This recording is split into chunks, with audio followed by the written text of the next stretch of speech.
کہ گھر والوں کو وقت دے، 1 گھنٹہ گھر والوں کو ایسا دے جس میں آپ کوئی اور کام نہ کریں، بس وہ آپ اپنے گھر والوں کے ساتھ گزارے، اپنی بیوی کو سنیں، بچوں کو سنیں، گھر والوں کو سنیں کہ وہ کیا کہتے ہیں، وہ آپ سے کچھ مطالبہ کرنا چاہتے ہیں، آپ کو کچھ سنانا چاہتے ہیں، ان سے کارگزاری سنیں کہ آج آپ نے کیا کیا ہے، آج آپ کا دن کیسا گزرا ہے، آپ کو کوئی مسئلہ تو نہیں ہے، کوئی پریشانی تو نہیں ہے، تو کم از کم 1 گھنٹہ آپ اپنے بیوی بچوں کے ساتھ گزاریں، بیوی بچوں کو وقت دیں۔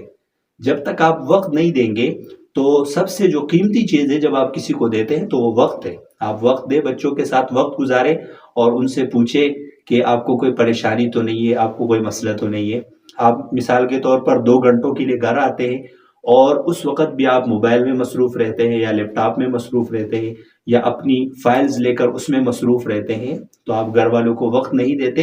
اور پھر اس وجہ سے بہت زیادہ